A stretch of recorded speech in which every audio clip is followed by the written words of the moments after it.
Audio Jungle.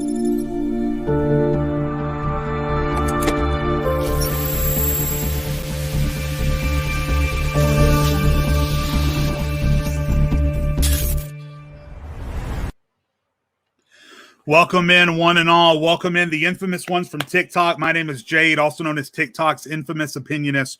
Welcome into episode 4 of Wrestling with My Thoughts. For the first time ever, we are simulcasting on TikTok over here. I am only going to be live on TikTok for the first 10 minutes of the show. If you would like to see the rest of the show, make sure that you go over to my link tree in my TikTok bio and either follow my Facebook page or subscribe to my YouTube channel, and you'll be able to watch the entire show. However, the first 10 minutes of my podcast is going to be totally free right here on TikTok. Past that, give me a like or a subscribe to go watch the full show on Facebook and YouTube. Everybody, welcome in. Welcome in. We've had a lot happen this week, guys. A lot of wrestling. The first thing I want to do before we get into that is apologize for my camera quality. I know it's a little bit zoomed in. It's not as good as it has been the past couple of weeks. I'm having some issues with the camera that I usually use. So right now I'm using an internal camera. Okay. As always, I'm still experimenting with my new mic setup. So if you believe my mic could be quieter or louder, please let me know in the comments, which I am going to pull up here. If you do have a question that you would like me to answer, then feel free to put that question. I'm moving my mic here. Feel free to put that question in the YouTube or Facebook comments of the video that you're watching. I will see it. And I'll give you a shout on screen if it's a question that I end up answering. So leave your questions regarding WrestleMania, TakeOver, AEW, whatever. Leave it in the comments. King Charge, thank you, sir. That's my buddy Adam Ryan, my co-host from last week. So, guys, let's go ahead and get right into it. Let's start with AEW, because there was an episode of AEW Dynamite this past week. I think what happened with AEW this week is I think that they sort of mailed it in a little bit. I think that they knew that the ratings were not going to be NXT because night one of TakeOver Stand and Deliver was going to be on the USA Network on television. So I think AEW mailed it in a little bit. There wasn't a lot that happened, but there were a couple of high notes. Chris Jericho cut an excellent promo talking about his rivalry with MJF and talking about the plan for the Pinnacle. Made fun of the Pinnacle a little bit, just classic Chris Jericho stuff. Chris Jericho is always fun when he's a babyface, and it seems like the Inner Circle have gone the babyface route. So it's going to be fun to see what happens from there. Later on in the night, Chris Jericho was beaten down. This segment made zero sense because after what the Pinnacle did to the Inner Circle weeks ago and after what the Inner Circle did to the Pinnacle last week, why on earth, I repeat, why on earth would Chris Jericho be doing an interview by himself? I mean, are we supposed to assume that he didn't know that the Pinnacle was in the fucking building? Of course he knew the Pinnacle was in the fucking building. That bothered me a little bit because what happened was that the Pinnacle locked the rest of the Inner Circle in a locker room. They jumped Chris Jericho during his interview and they beat the piss out of him. Now, eventually, not only did the Inner Circle come out and make the save, but fucking Mike Tyson made the save, which doesn't make any sense because the last time we saw Mike Tyson on AEW television, Mike Tyson and Chris Jericho were getting into a fight. Phenomenal Matt YT says agreed. Thank you. So yeah, that whole angle just didn't make a whole lot of sense to me. But at the end of it, we did get confirmed that on, I believe, May 5th at the next AEW special, we're going to get a blood and guts match between the Pinnacle and the Inner Circle. So obviously that is going to be good. And obviously everything Chris Jericho and MJF do is gold, but the angle on this night confused me a little bit. What else happened? Darby Allin retained in a TNT championship match that no one ever questioned he was going to retain in. It was a decent match, but it was just kind of a throwaway match. What else? And then at the end of the show, we had a trios match. It was the Young Bucks and Moxley versus the Good Brothers and Omega.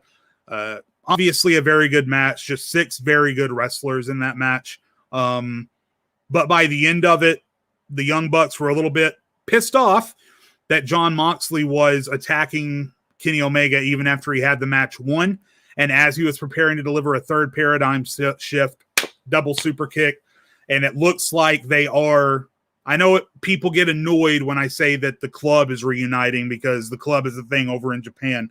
But Kenny Omega's version of the club is reuniting. Now we've officially got Kenny Omega. We've got the Good Brothers. We've got the Young Bucks all on the same page.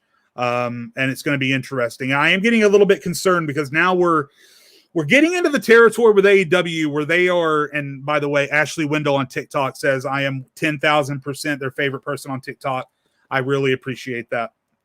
I'm getting concerned with where AEW is going with these factions because not only do we still have the Dark Order, not only do we still have the Death Triangle, we still have the Nightmare Family, but now we have the Factory, which is QT Marshall's faction with the members of the Nightmare Family that split off.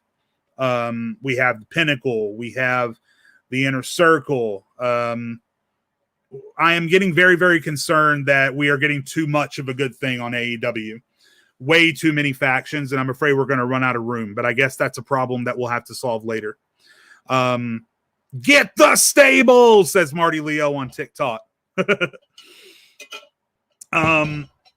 Ashley Wendell says I should get a guest spot on Wrestle Talk and What Culture. I would love to be on What Culture. I've watched What Culture for years. I see all kinds of questions coming up in the chat about WrestleMania. I'm going to get to WrestleMania in just a little bit. We're going to talk about TakeOver first, but I will get to those questions. I want to go ahead and give one last reminder to my TikTok viewers that in about 3.5 minutes, I will be cutting off my TikTok live. So if you want to watch the rest of the podcast, one more time, go to my link tree in my TikTok bio. Give me a follow on Facebook. Give me a subscription on YouTube. Watch the show there if you want to watch the rest of it. And then tune into those pages every Sunday at 4 Eastern, 3 Central for every other episode of Wrestling with My Thoughts. But TikTok viewers, you have about 3.5 minutes left before I cut it off. So make sure you go to my link tree in my TikTok bio, Facebook or YouTube, and watch the rest of the show there. Okay? John May, this is my friend on Facebook, says the only positive about all these groups or factions is it shows nobody is sitting and catering. True enough, John May. At least they're being used. I just fear that we're going to get too carried away with the factions. So, guys, let's go ahead and talk about TakeOver Night 1. I'm going to give you the full rundown of the results, and then I'll give you some of my thoughts about the show overall. I am Hunter McDaniel, says, what do I think about TakeOver? We're going to find that now. Pete Dunne defeated Kushida. Bronson Reed won a 6-man gauntlet eliminator. By winning that match, he was then scheduled to face Johnny Gargano for the North American Championship at Night 2 of TakeOver. MSK won the vacant NXT Tag Team Championships in a 3-way tag team match. Walter retained the NXT United Kingdom Championship over Tommaso Ciampa. And in the main event, Raquel Gonzalez is the new NXT Women's Champion as she defeated Io Shirai. I think the best match on this night, I'd probably have to give it to Walter and Tommy Ciampa. It was hard hitting. There were moments, even though that you knew Walter was going to win, at least I did. There were moments where I felt like maybe Tommy Ciampa had a chance. So that was probably my match of the night. Let's see. Phenomenal. I'm not used to doing this on my own. My production guy got married this past weekend, so forgive any delays. Phenomenal Matt YT says, I feel like Bronson shouldn't have won, to be fair. I'm not a huge fan of Bronson Reed either. I can see what WWE sees in him.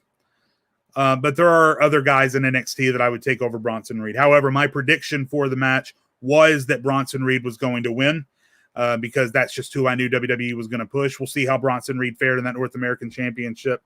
We got a Facebook user here who says Ciampa and Walter was definitely match of the night, and I agree. My least favorite match of the night was definitely the Women's Championship match. Look, guys, I know there's probably a bunch of people watching on TikTok and YouTube that love Io Shirai. I'm just not that person. Io Shirai is talented, and I'm not denying that I'm not the kind of wrestling mark that's going to say that somebody sucks just because I don't like them, right? Io Shirai does not suck. She does not. She just doesn't click with me. I don't get excited to see her matches. I don't get excited to hear her promos. So for me, I was happy to see Raquel Gonzalez. Now, Raquel Gonzalez, we'll see. Right now, I'm not a fan, but they haven't really had that much exposure on her. But right now, I was just ready for something new. I was a little bit fatigued, let's just say, regarding Io Shirai being the women's champion in NXT. So I was glad to see Raquel go over there. But the match itself, Shirai had a big spot from the top of the skull. The match itself just didn't do much for me. It was good. No match on this card was bad, but it just wasn't the best.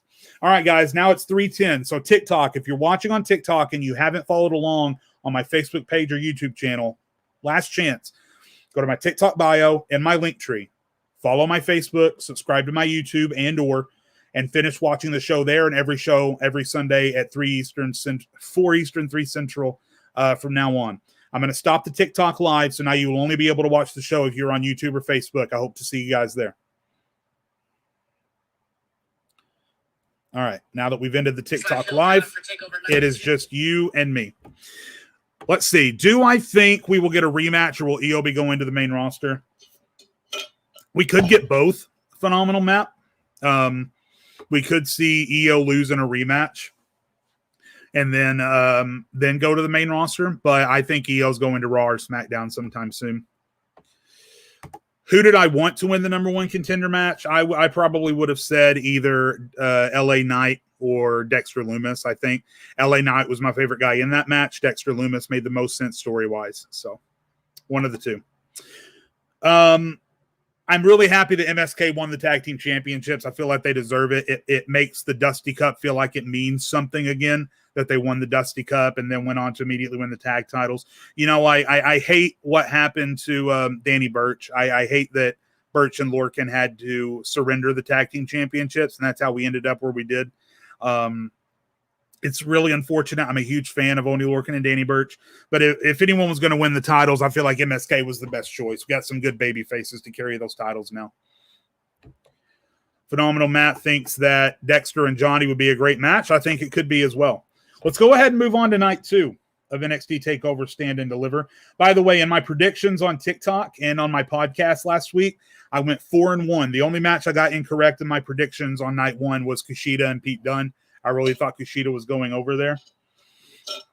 Didn't happen. So I was 4-1 on night 1 in my predictions. And night 2, Shotzi Blackheart and Ember Moon retained the NXT Women's Tag Team Championships over the way.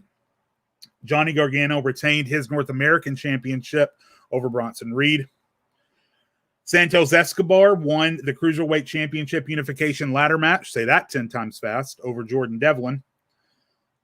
Kyle O'Reilly defeated Adam Cole in the main event.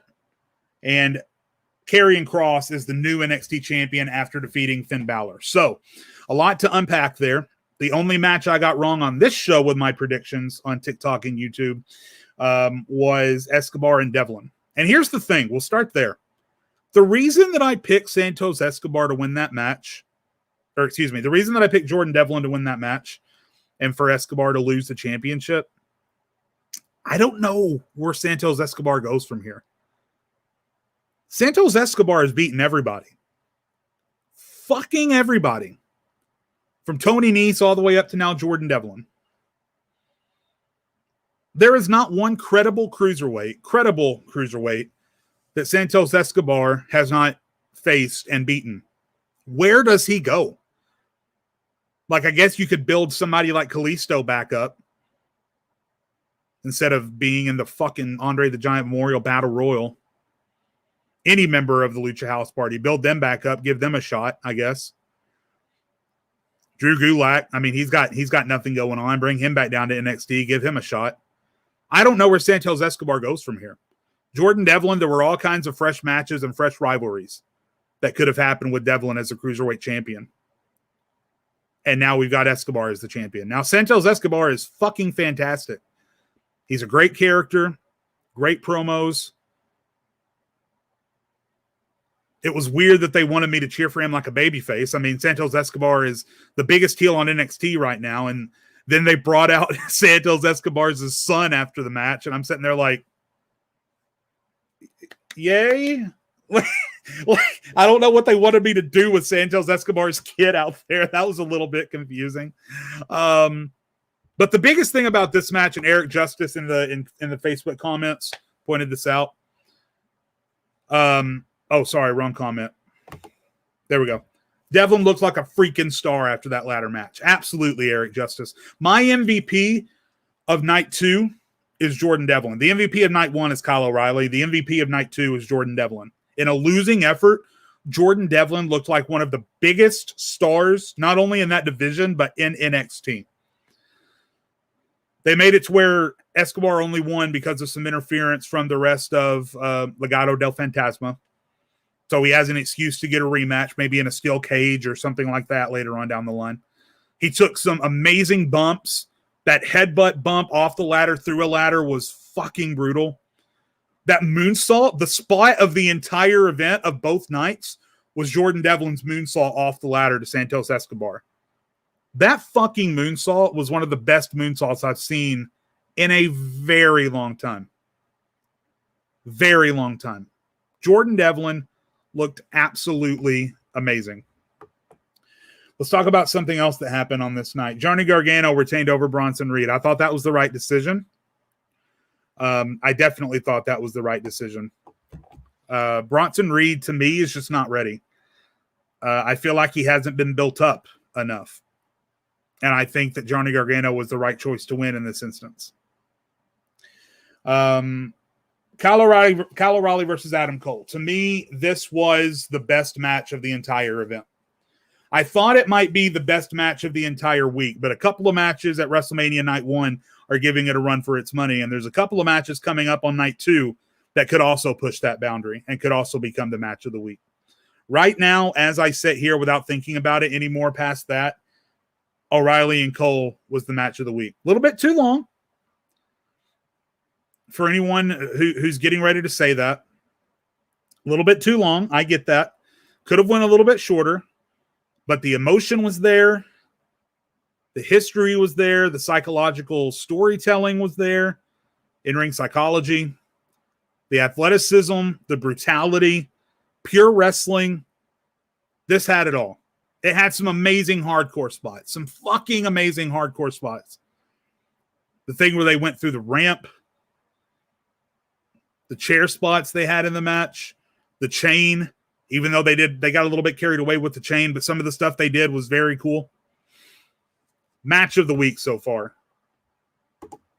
Phenomenal Man on YouTube says, do you think we'll see Cole coming up? By the way, I don't consider NXT to Raw and SmackDown going up anymore. Ever since NXT got moved to the USA, and based on the quality of match we consistently see on NXT, I consider going from NXT to Raw or SmackDown a lateral movement, but that's neither here nor there. Do I see Cole going to Raw or SmackDown soon? Yes. Phenomenal Matt continues to say you don't see Cole on the main roster at all. I think he fits best on NXT, but I think Vince McMahon is smart enough to see the star power. I think Vince sees the star power. He sees the Shawn Michaels and Adam Cole. And I think he will. And I think Adam Cole will sell this injury for a little bit. It's possible we could see Adam Cole as a surprise entrant in the Money in the Bank match. That would be fucking interesting, right? He'd be somebody everybody would root for. NLQ in YouTube says Zayn and Owens could be match of the week. I agree. If you go to my TikTok review, or excuse me, if you watched the podcast last week when I did my WrestleMania predictions, and you can see that on my YouTube channel, the only concern I have with that match with Kevin Owens and Sami Zayn is the Logan Paul of it all. If Logan Paul gets fucking involved, it's going to ruin the whole goddamn thing. We'll see. Let's go back to TakeOver Night 2. Last thing that I want to talk about from TakeOver Night 2 and give my reaction to is Karrion Kross defeating Finn Balor. Look, this was always going to happen.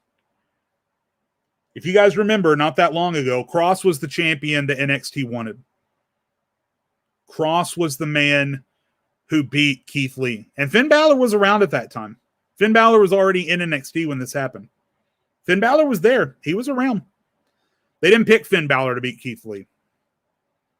They picked Karrion Kross to beat Keith Lee. And then Kross got injured. Then he had to give the title up. Finn Balor won it. Finn Balor had a great title run. Excellent title run filled with excellent matches.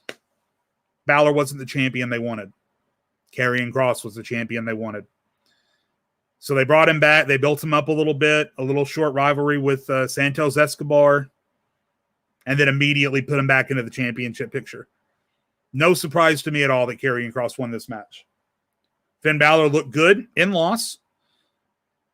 But they somehow managed to make Finn Balor look good in a loss while also making Karrion Kross look like the fucking monster that he is. Phenomenal Matt asks, and guys, by the way, follow Phenomenal Matt's Q. Ask me questions in Facebook and YouTube in the comments. If I don't get to them right away, I'll get to them later. Some of you are asking me questions that I'm going to be addressing later on. I'll try and put those on screen when I get there. But anyway, Phenomenal Matt says, do I think Balor's back? No, I don't think that you go from NXT to Raw and SmackDown back to NXT and then back to Raw or SmackDown. At least not this quick. I think Balor's going to be on NXT for a little bit longer yet. Edward Bunting sees Finn Balor leaving WWE. I don't see that at all, honestly. I would be very surprised if Balor leaves NXT. Anyway, Karrion Kross is going to be a great champion. We might get a Balor rematch. We could see Kross and Cole. We could see Kross and Reed. We could see Kross. And I just have a hard time picturing anyone, and Amanda Breese says hopefully Adam Cole goes to SmackDown. I have a hard time thinking of anyone on NXT currently, based on the booking that they've had recently, that is a credible threat to Karrion Kross. Bronson Reed could be a credible threat if he gets built up a little bit. Walter on NXT UK is a credible threat, but I mean, I don't think they're going to do a unification match, right? I don't think anybody thinks that. Dexter Lumis, maybe, but that character's so fucking confusing. I talked about that last week. I'm not going to harp on it again. Who's a credible threat to Karrion Kross right now? I think Karrion Kross is going to be champion for a very long time. If I had to try and predict who's going to take it from him, maybe Pete Dunne, maybe Kushida down the line somewhere. But right now, if he went against either of those men in like the upcoming takeover or whatever, I would pick Karrion Kross for sure. Let me see if I have any NXT related questions in chat before I get on to my review of WrestleMania Night 1. Let me see here. Phenomenal Matt asks, do I think AEW is going to sign some Japanese wrestlers to be in the new club with Kenny Omega? It's possible. I'm not super familiar with the state of the current Japanese scene in wrestling, so I don't know exactly who they would bring over, but it's possible they could bring somebody over. Phenomenal Matt also said he thinks that Raquel Gonzalez won the title too early. Again, I could see that for sure, but me personally, I was happy just to see Io's reign end. I was getting fatigued with her title reign. Let's see. Again, I'm just checking the chat. Make sure I cover everything before I move on to WrestleMania Night 1. Darian Penny says for him, Walter versus Tommaso Ciampa was the best match he's seen in years, but he enjoyed both nights top to bottom. Me too, Darian Penny. And I guess I'll close on that before we move on. And Josh Hill, that's my buddy Josh, says Kross and Walter would be phenomenal. It absolutely would be. Phenomenal Matt sees Kushida being North American champion. I think that's highly possible. MLQ asks, who do I think moves up to the main roster? I think the two most likely candidates to go up to Raw and SmackDown pretty soon are Adam Cole and Io Shirai. I think those are the two most likely candidates. I don't really see anybody else that's in a position to go to Raw or SmackDown. See, this would be interesting. Emmanuel Mercado says, or Mikado says, what about a winner-take-all match with Karrion and Walter? It'd be fucking phenomenal. It'd be awesome. Who would you book to win that match, though? Talk about booking yourself into a fucking corner. Your dominant monster who just regained the championship, or the man who's beaten everyone in the UK to retain that UK championship for almost 2 years. That'd be booking yourself into a corner with that match. What is going on with Velveteen Dream? I don't know. Hassel, I'm sorry if I mispronounced your name. I don't know. I know that he was involved in the Me Too allegations. Obviously, I don't know if he was ever found like guilty or anything like that. He also was struggling with some injuries. So, Hassel, if you want to look that up real quick and put it in chat, what you find out. I don't know what's going on with Velveteen Dream, honestly. Phenomenal Matt says he has one more question. That's fine, Matt. Put it in chat. I'll answer it as quickly as I can. My overall thoughts on TakeOver was it was great. It was awesome. Again, even though I wasn't crazy about Io and Raquel, that's just my personal preference. The match wasn't bad at all. I think every match on that card was TakeOver quality.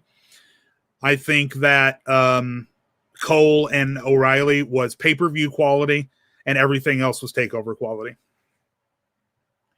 Edward Bunting, Keith Lee has been struggling with injury. I know that much.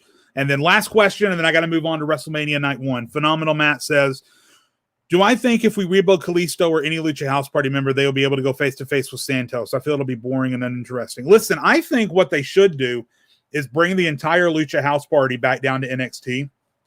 Rebrand them, give them a different fucking name besides the Lucha fucking House Party. Give them a serious name, or just don't give them a name and let them just be 3 individuals and let them go into a faction war with Legado del Fantasma. I would say that you put Kalisto and Lince Dorado in a tag team rivalry. And then I would say that you put Grand Metalik one-on-one for the Cruiserweight Championship with Santos Escobar. That would rock my fucking socks off. Santos Escobar versus Grand Metalik. All right, guys, let's move on. Let's talk about WrestleRAInia. WrestleMania Night 1. And that's where we'll start. Guys, I was scared the show wasn't going to happen. Fucking terrified. And even if you look at the weather report for today, by the way, for Night 2, let me just pull this up.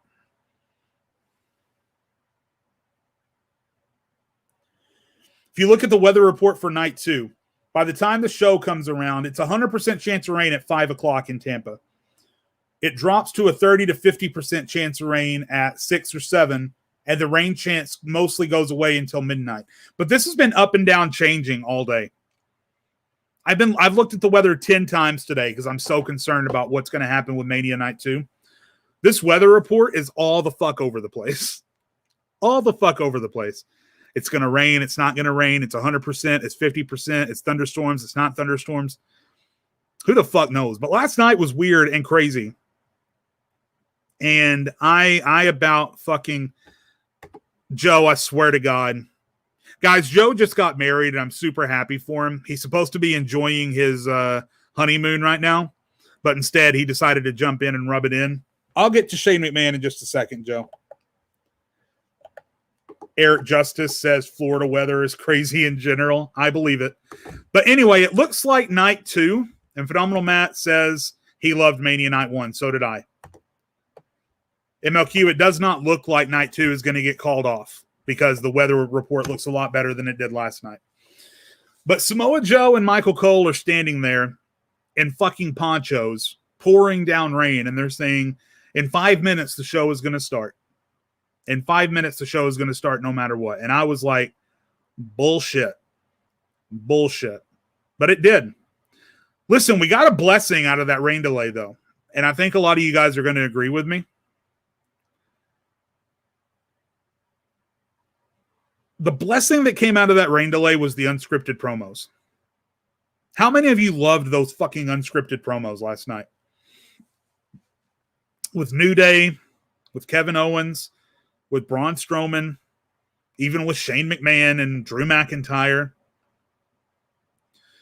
Those unscripted promos were fucking awesome. Top to bottom, good. Good shit. I was more entertained by those unscripted interviews than I was pretty much any promo that's occurred in WWE in the past year. So fucking good.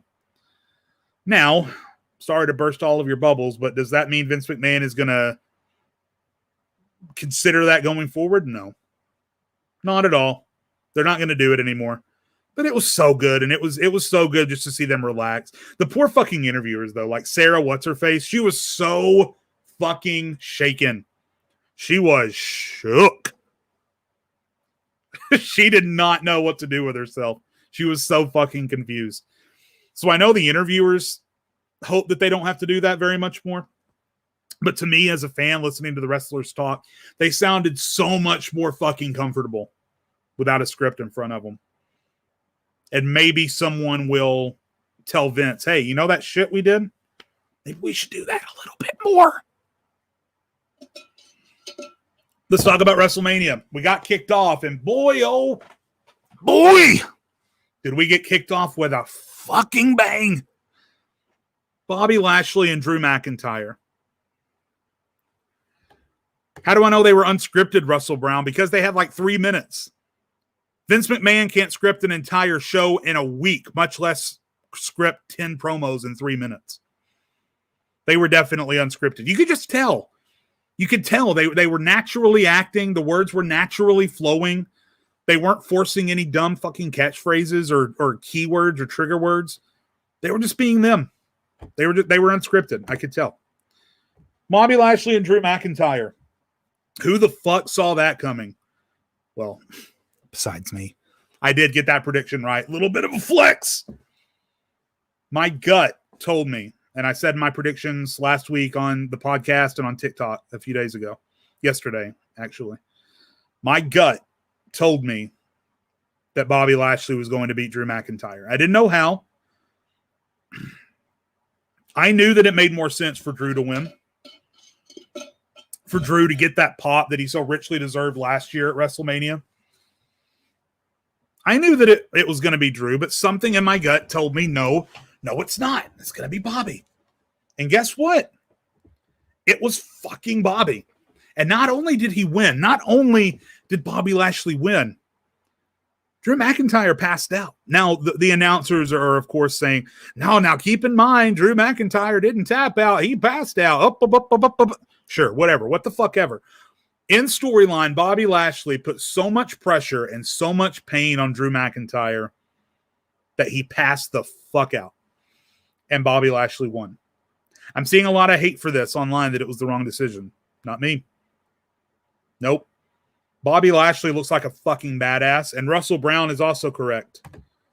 Drew doesn't need a belt to be a badass. He doesn't.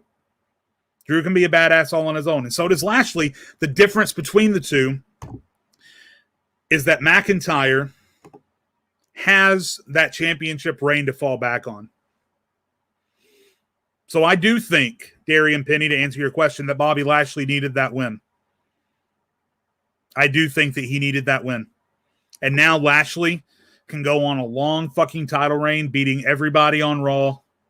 You know, at least until Brock Lesnar shows up. But that was the opening match.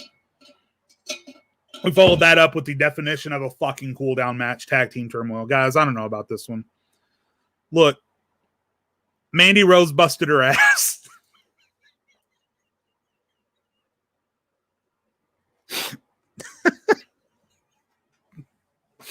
Mandy Rose busted her perfect ass.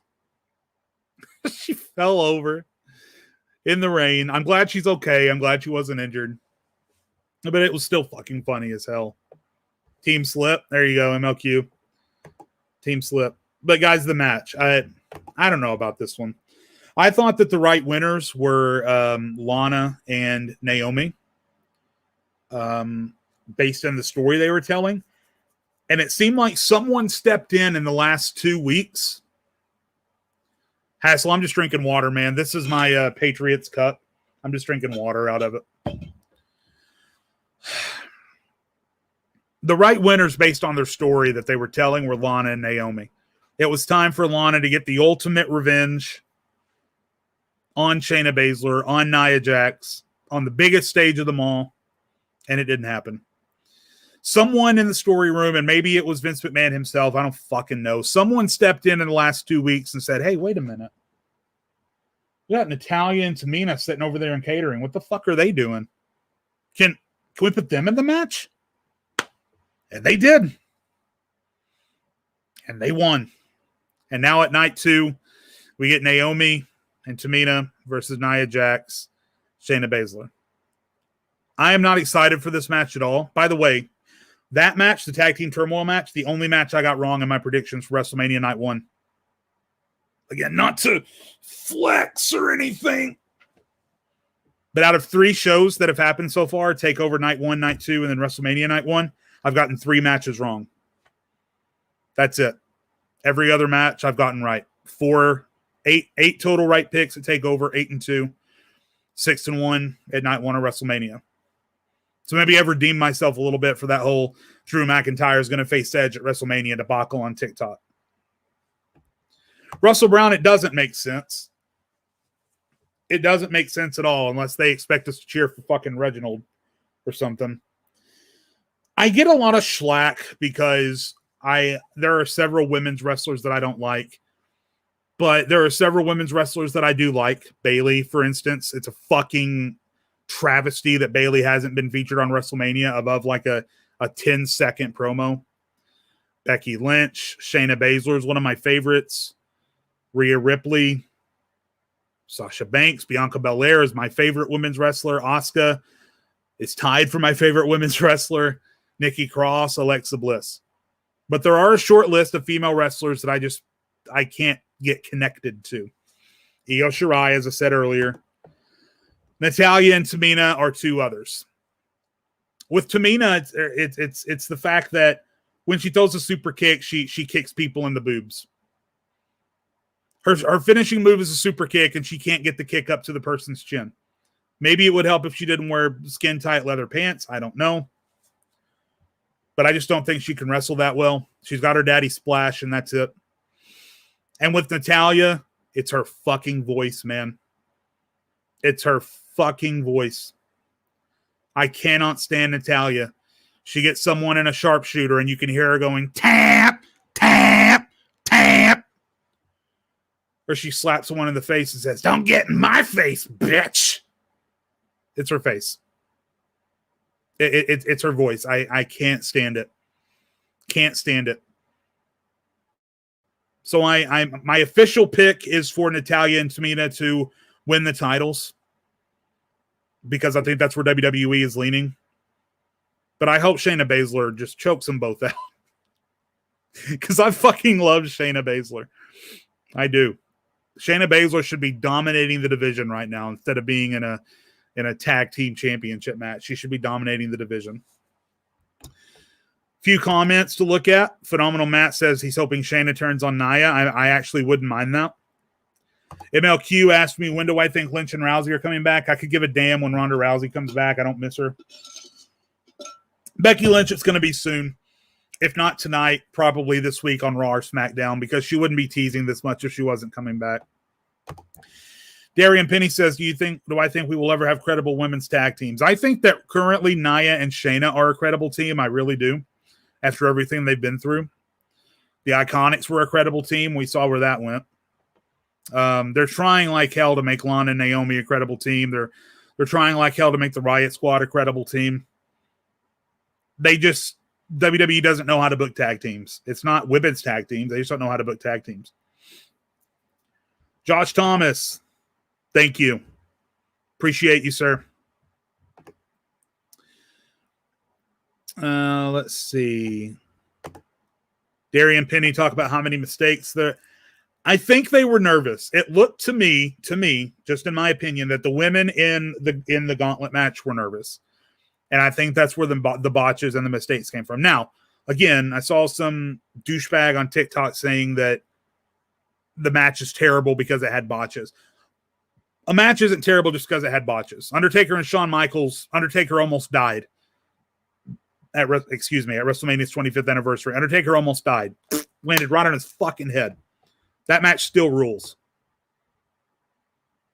So, botches don't make a bad match, but the match was just sloppy.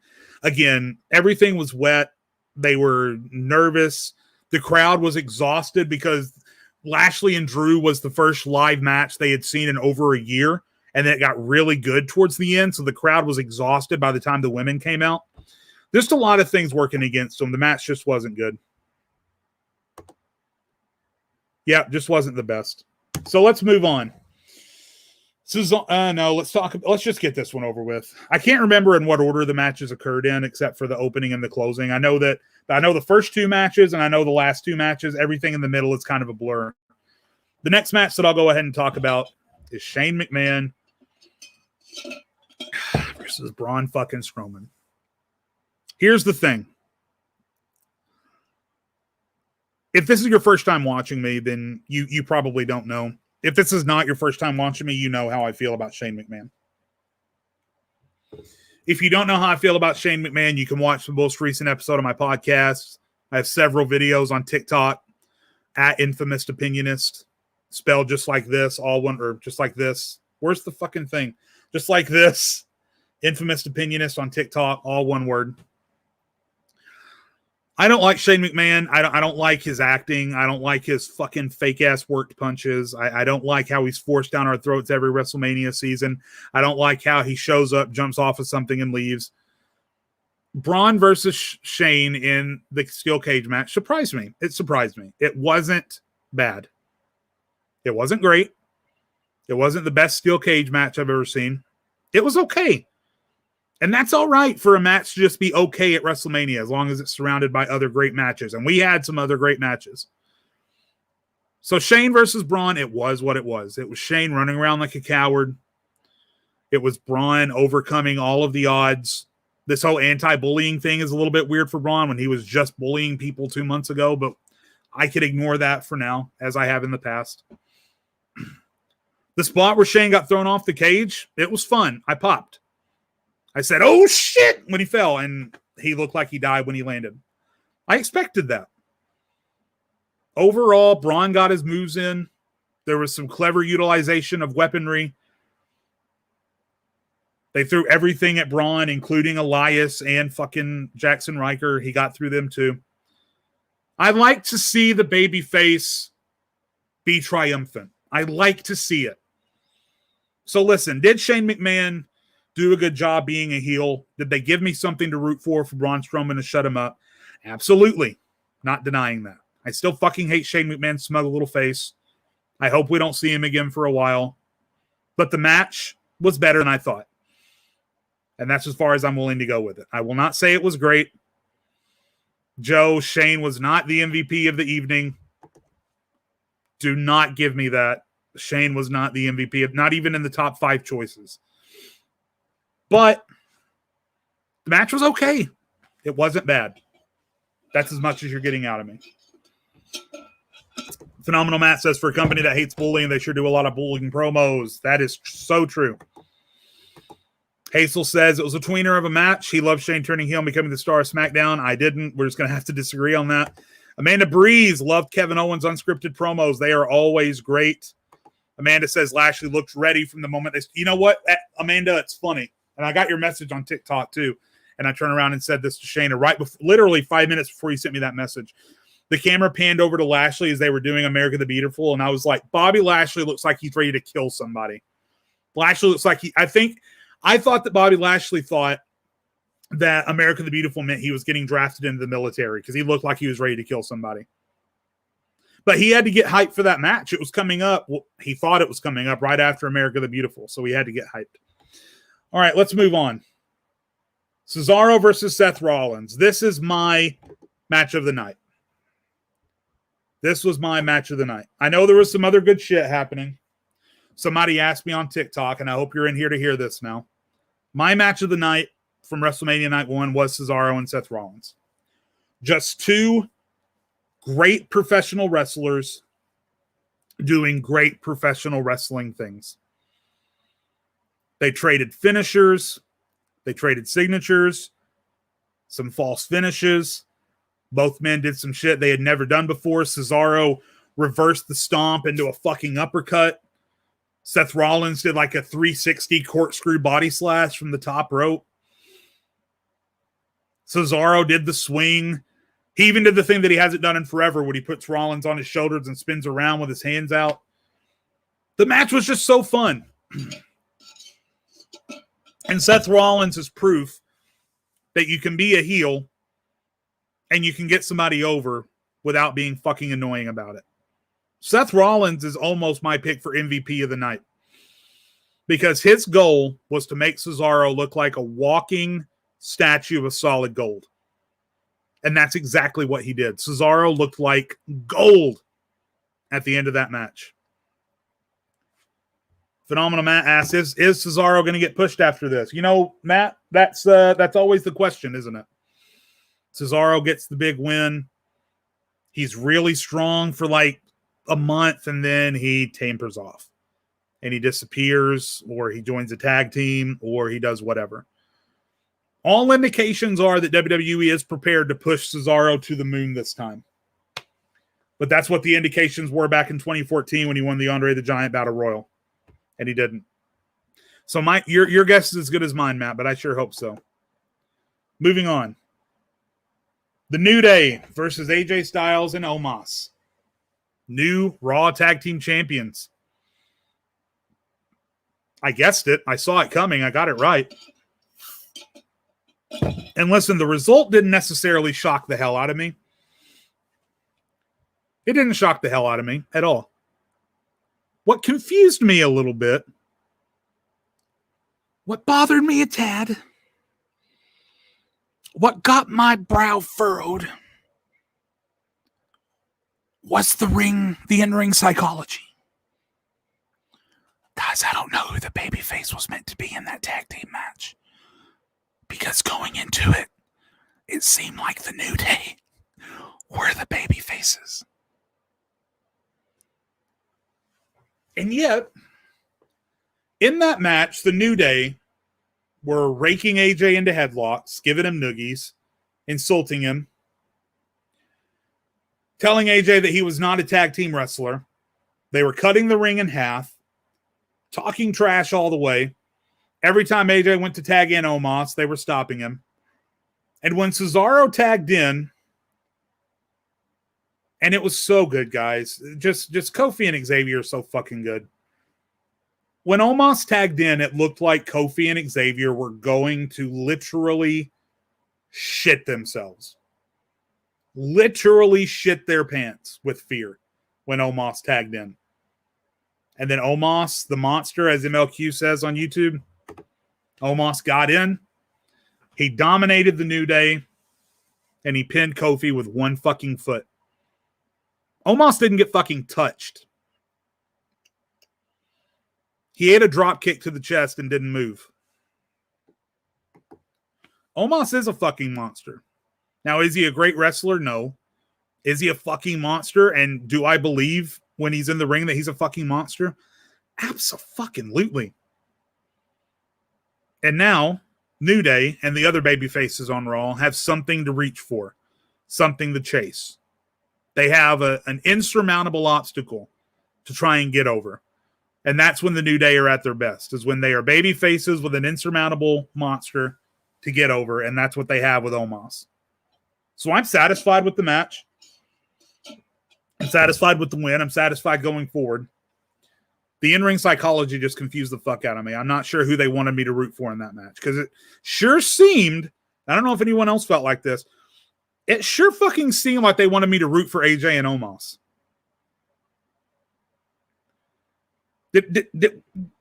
Please tell me in the comments, did anyone else feel that way? Did anyone else feel like WWE wanted us to root for AJ Styles and Omos? Because that's what it felt like. They got the pop afterward. The New Day worked heel all the way through the match. It was almost like Hogan and Rock switching roles at WrestleMania several years ago. So, I don't know. It'll be interesting to see on the Raw after Mania how AJ and Omos act in the ring. Because that almost felt like a babyface turn for AJ and Omos. Really weird. Edward Bunting agrees. Darian Penny agrees. Yeah, it's really weird. So moving on, guys, we had two more matches on this night. Tag team match. First, Bad Bunny and Damian Priest versus The Miz and Morrison. Guys, I'm going to stop doubting these fucking celebrities that come in. Listen, I doubted Bad Bunny. He did awesome. He threw some good punches. He hit a fucking Canadian destroyer. Couple of moves off the top rope. Got the crowd working. He was over like Rover. Bad Bunny, I'm happy to admit when I'm wrong, was good at WrestleMania Night 1 last night. Bad Bunny was good. Damian Priest didn't necessarily have to cover him.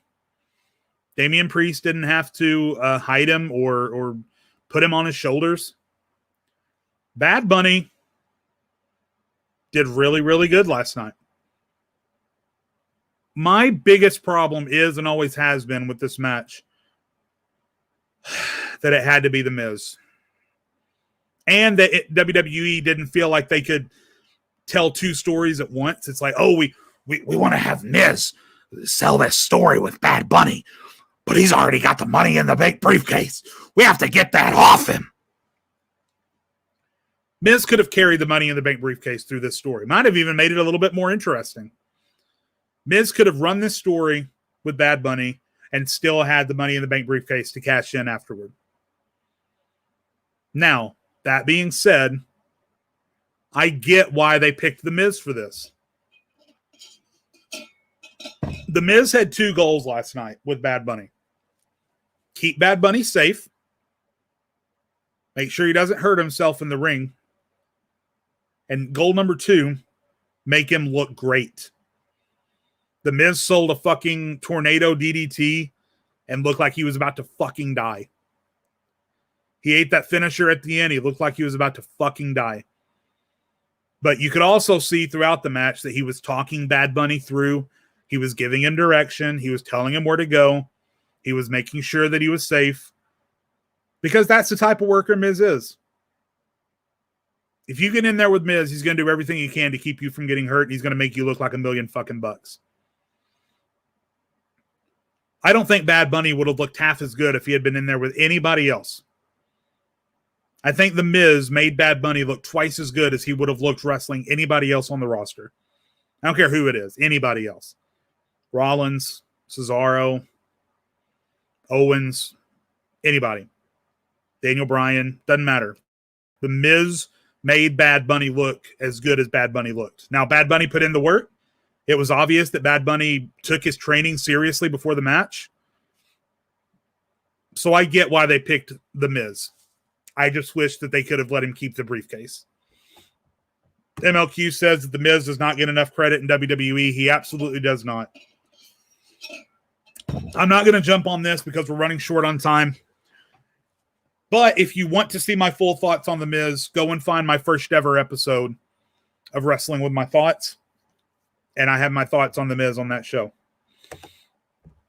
And then, guys, in the main event, Bianca Belair versus Sasha Banks, the first time in history that 2 African-American women faced each other in a WrestleMania main event. History-making match. The emotion present and obvious on the faces of Banks and Belair before the match started.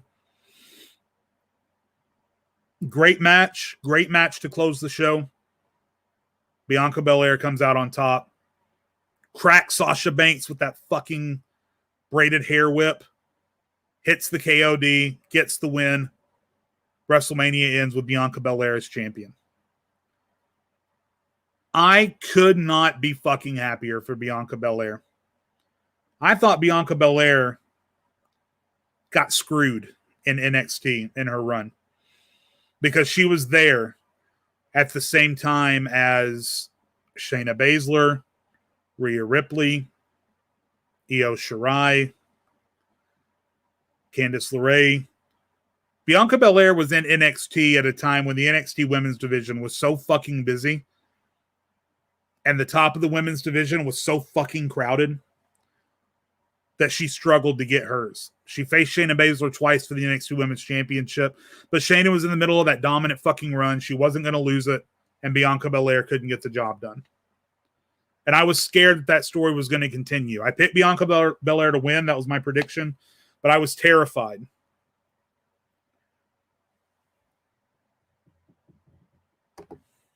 Matt asked me, do I think it was too early for her to win? Absolutely not. I think it was the perfect time for her to win.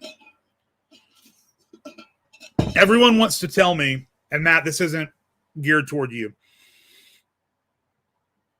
Everyone wants to tell me that Sasha should have won because she's winless at WrestleMania. There was a video that was released. I don't know where it originally came from. Simon Miller from What Culture shared it on Twitter.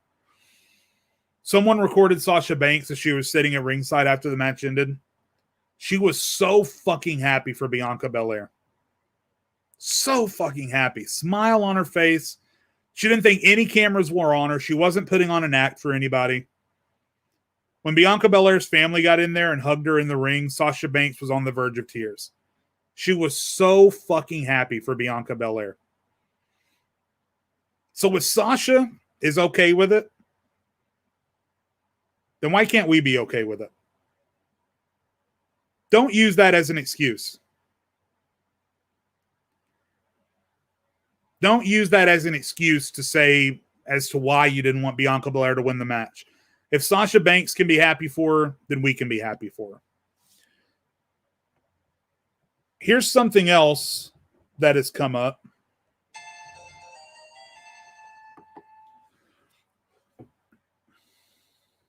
Here's something else that has come up.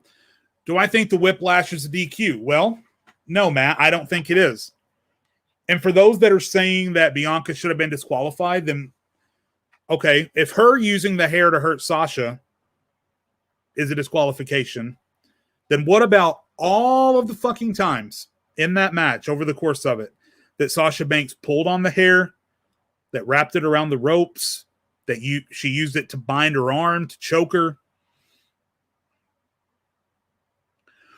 No, I don't think it's a disqualification.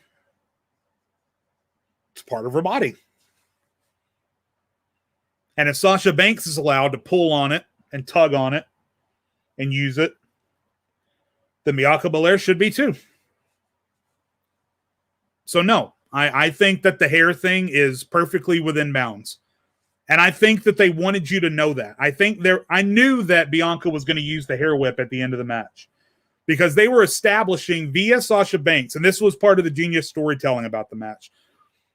Sasha Banks was establishing throughout the match that the ref was going to allow the use within reason of Bianca Belair's braid as a weapon, because Sasha was wrapping it and pulling it and waving it around and choking her with it. And we saw that the referee wasn't immediately disqualifying Sasha. So that set the baseline for later in the match when Bianca, how fucking loud was that, by the way? So fucking loud. And the mark on Sasha will not go away for a while. That's not even the worst one I've seen either. She gave a hair whip to Shayna Baszler at NXT TakeOver a couple of years ago. Fucking brutal. Cut her open about that deep.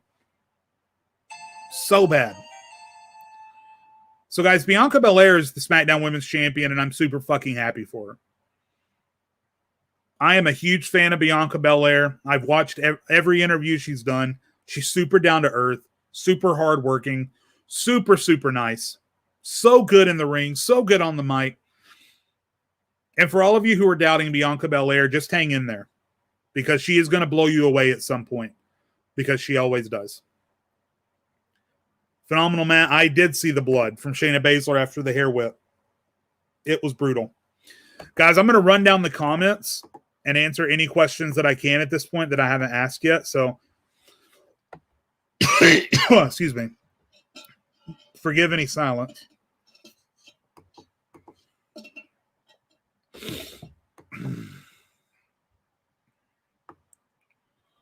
All right, let's see.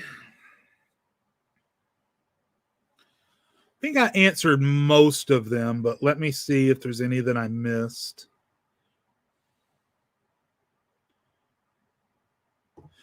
Hazel said, and I think he's referring to Keith Lee, Triple H said online that he is training at the PC. He had a physical thing, and he said that he is still on the roster. We might see him soon, hopefully. So there's the answer for anyone who is asking about Keith Lee.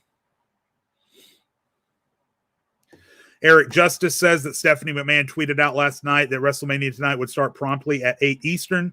That's good to hear.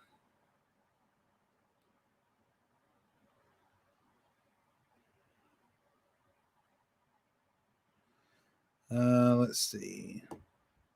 Have a Facebook user that was surprised Cedric and Shelton didn't get involved. Also involved Drew Lost in that fashion. I'm not surprised they didn't get involved. A lot of people were saying, the Hurt Business is banned from ringside, and Cedric and Shelton are no longer technically in the Hurt Business, so now they can come down from ringside. WWE was never thinking that far ahead. Get out of here if that's what you thought, honestly. Phenomenal Matt says, do I think we'll see MVP turning on Bobby for the championship in the future? No. I don't think we'll ever see MVP in the world title picture. He's just so limited in the ring. There's a reason that he spends most of his time at ringside. I don't think we'll ever see MVP in the world title picture. Phenomenal Matt says so many nip slips. I'm assuming he's talking about the Tag Turmoil match. Hazel says when Mandy Rose slipped, Otis wasn't there to catch her.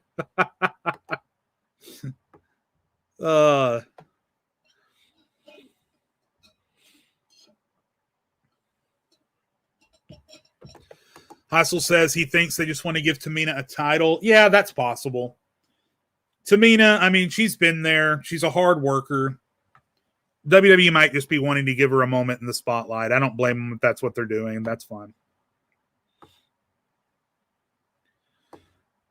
Phenomenal Matt says Natalia's voice makes me eek. With you, bro. Amanda, it was supposed to be bad tonight, but again, I looked at the weather a few minutes ago, and unless it's changed, let me check it again. Earlier today, it looked like 100% chance of rain all night, but now it's looking like 100% chance of rain at 6, but at 7 o'clock, it's showing cloudy but no weather. In fact, from 6 to 11, no weather, and then the thunderstorms start again at midnight in Tampa. So hopefully that sticks around. Phenomenal Matt would love to see a Becky and Ripley feud. I'd be there for it.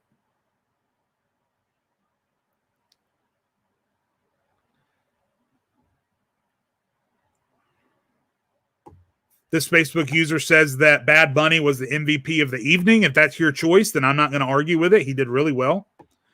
MLQ said swinger of the match. Pardon the pun. I will not pardon the pun. You're banned. I hate puns. MLQ says Cesaro's a future world champion. I agree. Heisel says he loved Almost as a tire. He doesn't care about all that. He just wants to destroy people. You're absolutely right. And I said that exact thing. Somebody said on my TikTok, Brian Alvarez said on Twitter, did somebody tell Almost he had a match tonight? And I was like, why would Almost care about what he looks like? He just wants to kill people.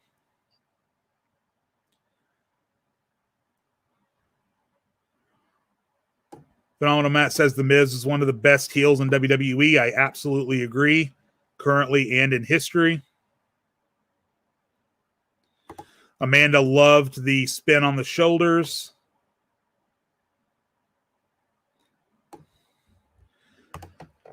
Feelings towards Roman's possible retaining of the title tonight. I don't think it's going to happen. My prediction is that Edge will pin Daniel Bryan, and then maybe we'll get a singles feud. We'll get that big spear versus spear match that everyone wants to see so goddamn bad at the next pay-per-view. How many title changes do you think will happen on night 2? Do you think Owens is coming off that ship? I do. I think somebody's coming off that ship. It wasn't Shane, so at this point I think it's Owens. Let's see. What were my You can go see my predictions on my TikTok channel at Infamous Opinionist. If you haven't followed me there, go give me a follow. All of my predictions for night 2 are there. What type of match? Right now, it's scheduled for just a regular match.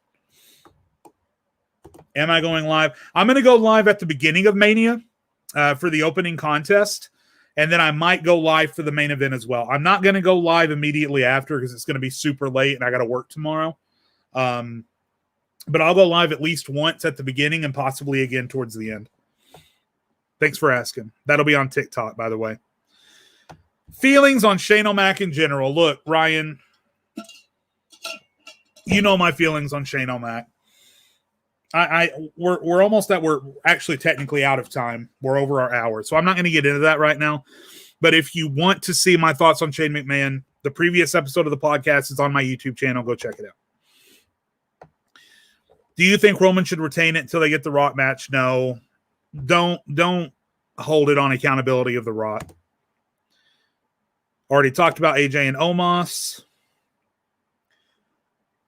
No, again, Cole Westermeyer, I saw your comment on YouTube as well. I don't think they should hold the title just for The Rock. I think that's a poor reason. I called Almost winning, Ryan. Thanks a lot. And final question. Matt saw something that the Fiend has something to do with the ship. Again, somebody is because the Shane McMahon did not.